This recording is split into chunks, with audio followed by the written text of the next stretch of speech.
Hello friends, welcome to Durana Academy. நம்ம இன்னைக்கு இந்த வீடியோ பதில என்ன பார்க்க போறோம் அப்படின்னு சொல்லி பார்த்தீங்கன்னா LCM and HCF ல டைப் 4 பார்க்க போறோம். சரிங்களா? இது வரைக்கும் நம்ம 3 டைப் பார்த்திருக்கோம். அந்த 3 டைப் பார்க்காததுக்கு டிஸ்கிரிப்ஷன் லிங்க் கொடுத்திருக்கேன். அதில போய் நீங்க பார்க்கலாம். அதை தொடர்ந்து இப்போ நம்ம 4 டைப்ல வந்து ரொம்ப ஒரு முக்கியமான ஒரு எளிமையான ஒரு டைப் தான் பார்க்க போறோம். சரிங்களா? சோ LCM சம்பந்தமான ஒரு 3 கேள்வி கேக்குறாங்க, 4 கேள்வி கேக்குறாங்கன்னா கண்டிப்பா வந்து இந்த டைப்ல இருந்து ஒரு கேள்வி வந்து டெஃபினட்டா கேட்டுருவாங்க. அந்த அளவுக்கு ஒரு தவிர்க்க முடியாத ஒரு இம்பார்ட்டன்டான ஒரு டாபிக் தான் பார்க்க போறோம். ரொம்ப ஈஸியான சரிங்களா மார்க் எடுப்பது ரொம்ப எளிமையான LCM SCF வந்து கொஞ்சம் எளிமையான ஒரு டைப்னே வந்து சொல்லலாம். ஓகேங்களா? டைப் 4 ஓகேங்களா? சோ இதுல வந்து பார்த்தீங்கன்னா முதல் கணக்கு நம்ம பார்த்துருவோம்.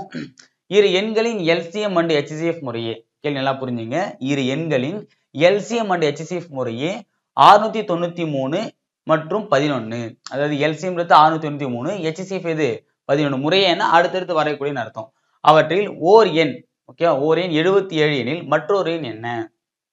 இதுதான் கேள்வி. அதாவது பாத்தீங்கன்னா இப்போ எக்ஸ் ஒய் அப்படின்னு 2 எண் இருக்குன்னு வச்சுங்களேன். அந்த 2 எண்களோட ஓகே அந்த 2 எண்களோட LCM HCF பாத்தீங்கன்னா LCM வந்து 693, HCF 11 சொல்லிட்டாங்க. அப்படி இருக்கும்போது அந்த 2 எண்கள்ல ஒரு எண் என்ன கொடுத்துட்டாங்க? 77 கொடுத்துட்டாங்க. அப்ப இன்னொரு எண் என்ன? இதான் வந்து கேள்வி. சரியா? இந்த ஒரு விஷயத்தை நம்ம தெரிஞ்சதுக்கு முன்னாடி ஒரு ஃபார்முலா மாதிரி சின்ன ஒரு விஷயம் தான். கான்செப்ட் மாதிரி தெரிஞ்ச அளவுக்கு போதும். நீங்க ஃபார்முலா மாதிரி தெரிஞ்ச அவசியம் கிடையாது. அதாவது 2 எண்களோட பெருக்கல் பலன் ஓகேவா? 2 எண்களோட பெருக்கல் பலன் வந்து பாத்தீங்கன்னா அந்த எண்களோட LCM and HCF ஓட பெருக்கல் பலனுக்கு சமமா இருக்கும்னு சொல்றாங்க. 2 எண்களோட பெருக்கல் பலன் அந்த 2 எண்களோட LCM and HCF ஓட பெருக்கல் பலனுக்கு சமமா இருக்கும்னு சொல்றாங்க. இதை நம்ம நிரூபிக்கலாமா? ஃபர்ஸ்ட் ஏன்னா இந்த விஷயம் எப்படின்றது தெரிஞ்சினாதான் இந்த கணக்கு நம்ம ஃபுல்லா போட முடியும். சரிங்களா? சும்மா நம்ம மனமா மட்டும் எந்த விதமான பண்ண வரப்போறது கிடையாது. ஒரு 2 நிமிஷம் தான். அந்த 2 எண்களை வந்து ஒரு எண் வந்து 2 ஒரு 4 எடுத்துக்கலாம். ஈஸியாவே எடுத்துக்கலாம். எதுக்கு நம்ம கஷ்டமா எடுத்து வந்து சொல்லுவோம் போடணும். ஈஸியான கணக்கு எடுத்து ஈஸியா பாஸ் பண்ணிட்டு போயிடலாம். சோ எக்ஸ் அப்படின்ற கணக்கு வந்து 2னும் ஒய்ன்றத 4 எடுத்துக்கலாம். இந்த 2 எண்கள் ஓகேவா? ஃபர்ஸ்ட் இந்த 2 எண்களை பெருக்கினா என்ன வந்து பார்த்தா 8 வருது. இப்போ இந்த 2 எண்களுக்கு ஃபர்ஸ்ட் HCF கண்டுபிடிக்கலாமா? 2 4 போட்டீங்கன்னா ரெண்டாயிரத்துல தான் வரும். அப்படிங்கும்போது 1 2 2 4 இதுக்கு மேல வரதுக்கு வாய்ப்பு கிடையாது. அப்போ அவ்வளவுதான். ஏன்னா இது ஒன்னு வந்துட்டாலும் அது அதுக்கப்புறம் HCF கண்டுபிடிக்க முடியுன்றது நமக்கு நல்லா தெரியும். அப்ப 2 தான் வரும். அப்போ இதனுடைய HCF என்ன? 2. அடுத்து LCM அப்படின்னும் போது இதுக்கப்புறம் வராது. அப்ப என்ன பண்ணா பெருக்கி போட்டாகணும். அப்போ LCM போது 2 4. அப்போ இதனுடைய LCM என்ன வரும்? 4. அப்போ LCM and HCF 2 4 பெருக்கினா 8 முடிஞ்சு போச்சு. புரியுதுங்களா? அப்ப 2 எண்களோட பெருக்கல் பலனும் அதே அந்த 2 எண்களோட LCM and HCF ஓட பெருக்கல் பலனும் சமமா இருக்கும். இது புரியுதுங்களா? சோ அப்ப இந்த ஃபார்முலா வச்சு தான் நம்ம என்ன பண்ண போறோம்? மொத்த கணக்கு இந்த டைப்பே நம்ம போட போறோம். இந்த விஷயம் நமக்கு தெரிஞ்சிட்டா போதும். அதாவது 2 எண்களோட பெருக்கல் பலன் அந்த 2 எண்களோட LCM and HCF ஓட பெருக்கல் பலனுக்கு சமமா இருக்கும். இது வந்து பாத்தீங்கன்னா உங்களுக்கு வந்து அந்த இப்ப நிறைய மேக்ஸ் 2018 குரூப் 4 கூட தியரிட்டிக்கலான ஒரு சில கேள்வி எல்லாம் கேட்டிருந்தாங்க. அப்போ தியரிட்டிக்கலா சப்போஸ் கேக்குறாங்கன்னா அந்த இடத்துல உங்களுக்கு இது யூஸ்ஃபுல்லா இருக்கும். நல்லா தெரிஞ்சு வச்சுங்க. ஓகேங்களா? ஒரே நிமிஷம். கணக்கு கூட கண்டுபிடிச்சலாம் பொழுது ஆனா இங்க டஸ்டரை மட்டும் கண்டுபிடிக்க முடியல. நானும் தேடி பாக்குறேன். ஓகே கண்டுபிடிச்சிட்டேன் எப்படியோ. ஓகேங்களா? இப்ப நம்ம போட்டுருவோம். இப்ப அந்த கணக்குள்ள வரலாம். சார் அப்ப இது வரைக்கும் கணக்கே நம்ம போடலையானா கணக்குள்ளதான் இருக்கும். கணக்குக்குள்ள கணக்கு ஓகேவா? ஓகே இப்போ வந்து HCF என்ன கொடுத்திருக்காங்க இதுல 11. LCM என்னவா 693. அதுல 2 எண் இருக்கு. அதுல ஒரு எண் மட்டும் சொல்லிட்டாங்க என்ன 77. அப்ப இன்னொரு எண் என்ன அப்படி கொடுத்தா என்ன பண்ணோம்? 2 எண்களோட x into y ஓட பெருக்கல் பலன் அந்த எண்களோட LCM போட்டுக்கும். LCM and HCF ஓட பெருக்கல் பலனுக்கு சமமா இருக்கும். அப்படியே எடுத்து நம்ம போட வேண்டியதுதான். ஒரு எண் 77 வச்சிட்டோமா இன்டு y நமக்கு தெரியாது ஈக்குவல் டு LCM வந்து 693 HCF 11. அடுத்து y is equal to ஒரு விஷயம் தெரிஞ்சுங்க. இங்க நம்ம அடிக்க போறோம் அப்படின்னா 693 11 பெருக்கணும் அவசியம் கிடையாது. அப்படியே வச்சுங்க. இதை உட்காந்து பெருக்கிட்டு அதுக்கப்புறம் இதால வகுக்கணுன்ற அவசியம் கிடையாது. சரியா? அதனால 693 இன்டு 11. ஏன்னா அடிக்க தெரிஞ்சுன்னா மொத்தமா அடிச்சுட்டு பெருக்கலாம். ஓகே ஏன்னா இங்க கூட்டல் இருந்தா தான் நம்ம கூட்டிட்டு வகுக்கணும். ஆனா பெருக்கல் குறிச்சுன்னா பெருக்கிட்டு தான் வகுக்கணும் அவசியம் இல்லை. அப்படியே வகுத்து கூட பெருக்கலாம். ஓகேவா? ஒரு 11 7 11 77. இங்க ஒரே 7 இங்க பிரச்சனை வரும் 963 மீதி 6 963 அப்போ 99. அப்போ ஒய்யோட வேல்யூ என்னது 99. அப்போ 77 into 99 இந்த இரண்டு எண்களோட பெருக்கல் பண்ணி எது சமமா இருக்கும் எல்சிஎம் இதனுடைய பெருக்கல் பண்ணி சமமா இருக்கும். அவ்வளவுதான் சொல்றாங்க. ஓகே, நீங்க பெருக்கி பார்த்தா கூட இந்த 693 11 பெருக்கினாலும் அதே மாதிரி இந்த 77 99 பெருக்கினாலும் வரக்கூடிய விடை ரெண்டுமே சேமா தான் இருக்கும். சரிங்களா? நம்ம ஒரு இடம் செக் பண்ணி பார்த்துக்கலாம். ஏன்னா அந்த ஒரு கணக்கு புரிஞ்சுட்டா போதும், அதுக்கப்புறம் நம்ம எல்லாமே ஈஸியா போட்டுக்கலாம். போட்டீங்கன்னா 3 2 1 ரெண்டுல 1 மீதி 5 16 6 1 7 7623 வந்திருக்கு. இப்போ நம்ம இதை பெருக்கலாம். 99 into 77 963க்கு 3 மீதி 6 963 69 அது 693 போட்டீங்கன்னா 3 2 1 போட்டீங்கன்னா 5 7 என்ன வந்திருக்கு 7523 சரி ஏன்னா 9 3 12 வரும் 1 வரும், அந்த 1 விட்டோம் பாருங்க, அதுதான். அப்போ 7623 இங்க 7623 அப்போ ரெண்டுத்தோட பெருக்குனா அது ஈக்குவல் டு 7623. அப்போ கணக்கு போட்ட கணக்கு கரெக்ட் தான். அப்போ இரண்டு எண்களோட பெருக்கல் பண்ணணும், அந்த இரண்டு எண்களோட எல்சிஎம் அண்ட் எல்சிஎஃப் பெருக்கல் பண்ணணும் சமமா தான் இருக்கும். புரிஞ்சுதுங்களா? ஓகே, இப்போ நம்ம அடுத்த கணக்கு பார்க்கலாம். ரெண்டு கணக்கு பார்த்தா உங்களுக்கு ஈஸியா புரியும். எதுக்கு நம்ம ரெண்டு கணக்கா போடுறோம் அப்படின்னா, ஒரு கணக்குலே புரிஞ்சிடலாம். ஒரு சில என்ன மாதிரி மக்கா இருப்பாங்க, அதுக்காக சொல்லாதீங்க, என்ன மாதிரி இருக்க மாட்டீங்க, மேக்ஸிமம் இருந்தா அவங்களுக்கு இது யூஸ்ஃபுல்லா இருக்கும். சரியா? சார் நான் ஷார்ப் பூர்ப் அண்ட் ஷார்ப் அப்படின்னா அவங்களுக்கு வந்து ஒரு கணக்கே போதும். என்ன மாதிரி ஆட்களுக்கு ரெண்டாவது கணக்கு சொல்றேன். இரண்டாவது கணக்கு, இரு எண்களின் எல்சிஎம் அண்ட் ஹெச்சிஎஃப் முறையே 408 12 அவற்றில் ஓர் எண் 36 எண் மற்றொரு எண். அப்போ கொடுத்துட்டாங்களா? அப்போ எல்சிஎம் என்ன 408, இதனுடைய ஹெச்சிஎஃப் என்ன வருது 12, ஒரு எண் வந்து 36, இன்னொரு எண் என்ன, முடிஞ்சு போச்சு. அப்படியே நீங்க போன்ற அவசியமே கிடையாது. ஓகேவா? அப்படியே கூட போட்டிக்கலாம். x into 36 equal to 408 into 12. சரி, ஒய்யா ஏன்னா எக்ஸ் தான் கொடுத்துரும். அப்புறம் அது என்ன கமெண்ட் பண்ண போறீங்க, y is equal to 408 into 12 36. ஒரு பாண்டு 3 36, ஒரு 3 3 இங்க தான் வரும், ஒரு 3 மீதி 1 3 9 மீதி 1 6 18, அப்போ 136. அப்போ இன்னொரு என்ன 136. புரிஞ்சுங்களா? அவ்வளவுதான். சரிங்களா? முடிஞ்சு போச்சு. இப்போ நம்ம மூணாவது கணக்கை பார்த்துடலாம். மூணாவது கணக்கு கொஞ்சம் டிஃப்ரெண்டா இருக்கும், ஆனா ஈஸியா புரிஞ்சிக்கக்கூடிய கணக்கு தான். மூணாவது கணக்கு நல்லா புரிஞ்சுங்க. இரு எண்களின் விகிதம். ஓகே, இரண்டு எண்களை கொடுக்கல, அந்த எண்களோட விகிதத்தான் கொடுத்திருக்காங்க. இரு எண்களின் விகிதம் 3:5, அவற்றின் எல்சிஎம் 225 எனில் அவற்றின் சிஎன் என்ன? ஓகேவா? இப்போ இது முன்னாடி பார்த்த கணக்கும் இந்த கணக்கு என்ன சார் வித்தியாசம் கேட்டீங்கன்னா, இரண்டு எண்களோட எல்சிஎம் எஸ்சிஎஃப் கொடுத்துட்டாங்க, அந்த இரண்டு எண்களை ஒரு எண்ணு கொடுத்தா இன்னொரு நம்ம கிட்ட கேட்டாங்க.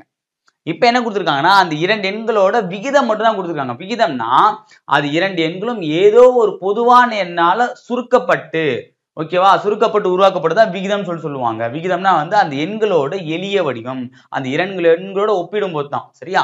அது அந்த எளிய விகிதத்தை கொடுத்துட்டாங்க. கொடுத்துட்டு அதுல எல்சிஎம் ஹெச்சிஎஃப்ல எல்சிஎம் கொடுத்துட்டாங்க, ஹெச்சிஎஃப் நம்ம கண்டுபிடிச்சு என்ன பண்ணோம், அந்த இரண்டு எண்கள்ல பெரிய எண் எது அப்படின்றத நம்ம கண்டுபிடிக்கணும். கண்டிப்பா பெரிய எண் சிறிய எண் அப்படின்னு தான் வரும் 3, அந்த 3ஓட மதிப்பு தான் வரும். அது என்னன்றதை நம்ம கண்டுபிடிக்க போறோம். சரியா? ரொம்ப வந்து முக்கியமான கணக்கு இதுதான். வந்து மேக்ஸிமம் இப்பெல்லாம் கேட்கறாங்க. இப்போ கேட்கக்கூடிய கணக்கு ரீசெண்டா இதெல்லாம் கூட கேட்டிருக்காங்க, இப்போ கேட்கறாங்க. ஆனா அதிகமா வந்து இந்த மாதிரியான கணக்குகள் தான், இந்த ஈஸி வச்சு வரக்கூடிய கணக்குகள் தான் வந்து கேட்கறாங்க. அப்போ வந்து இந்த மாதிரி கணக்கு நம்ம ரொம்ப இம்பார்ட்டன்டா பார்க்கணும். கேள்வி என்னோட படிச்சுக்கிறேன். இரு எண்களின் விகிதம் 3:5, அவற்றின் எல்சிஎம் 225 அவற்றின் சிறிய எண் என்ன அப்படின்னு கேட்கறாங்க. இப்போ இது நம்ம ஃபர்ஸ்ட் ஹெச்சிஎஃப் என்னன்றதை நம்ம கண்டுபிடிக்கணும். ஓகே, ஹெச்சிஎஃப் என்னன்னா ஒண்ணு இல்ல, எல்சிஎம் டிவைடட் பை அந்த விகிதம் போட்டா நமக்கு கிடைச்சிடும். ஓகேவா? அந்த இரண்டு எண்களோட விகிதத்தை, ஓகேவா, எல்சிஎம் அந்த எல்சிஎத்தை அந்த இரண்டு எண்களோட விகிதத்தால வகுத்தா நமக்கு எல்சிஎஃப் கிடைச்சிடும். இது எப்படின்றத நான் வந்து உங்களுக்கு கடைசியா சொல்றேன். ஓகேவா? அப்ப எல்சிஎம் என்ன இருக்கு, இதனுடைய எல்சிஎம் 225, அந்த இரண்டு எண்கள் என்ன, இரண்டு எண்களோட பெருக்கல் பண்ணணும். அப்போ 3:5னா 3 × 5. இப்ப போடுங்க, 5 அப்புறம் போடலாமா? போட்டீங்கன்னா 4 × 5 20, 5 × 25, ஒரு 3 3 மீதி 5 3 5, அப்ப 15. அப்ப எஸ்சிஎஃப் என்ன 15. ஓகேவா?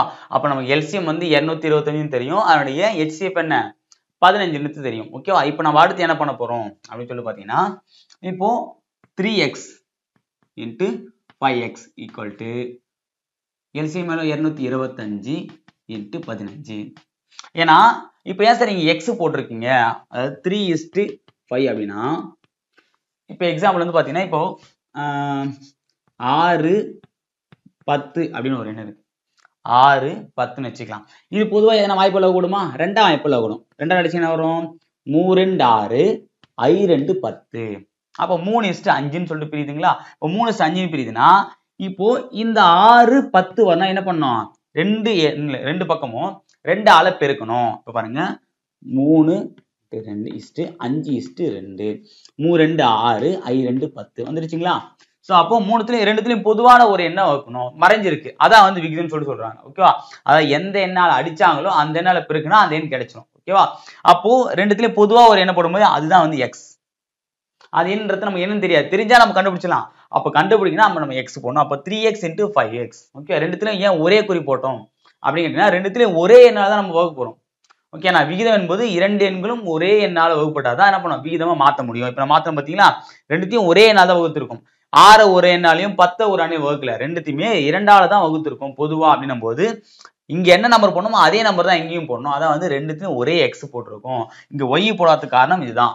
புரிஞ்சுதுங்களா? இப்ப ஏன் அந்த எக்ஸ் ஒய் போட்டோன்னு இதுக்கப்புறம் உள்ள வரும். இப்போ பார்க்கலாம். இப்போ 3 5 15 x into x x square, இது தெரியுங்களா?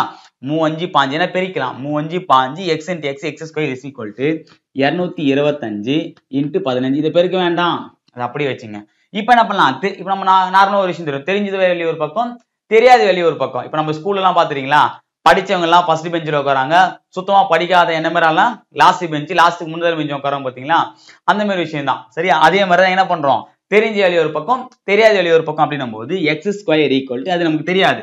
அப்ப 225 into 15 டிவைடட் பை இந்த என்ன பண்ணோம், இந்த 15 கீழே வந்துடும்.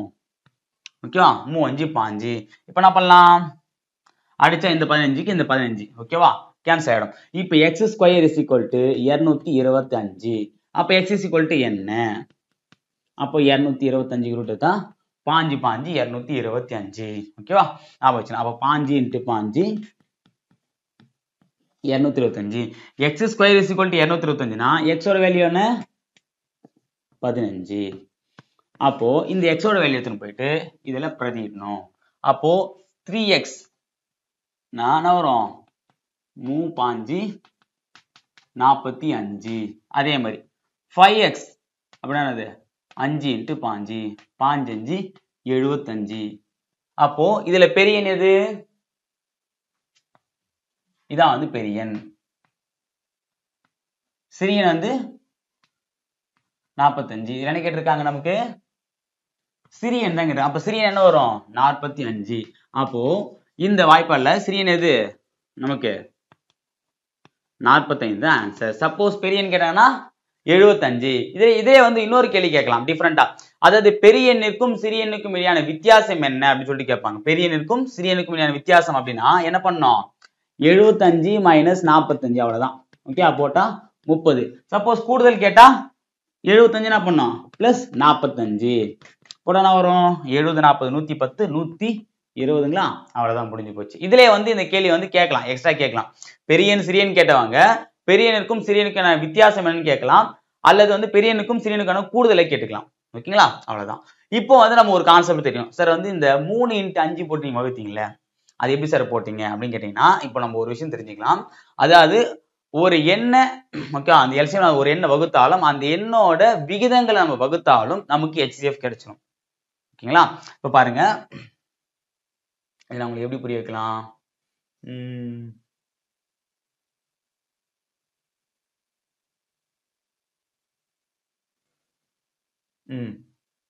இப்ப இந்த இரண்டு என்னது 45 75 45 75 மேல என்னது 225.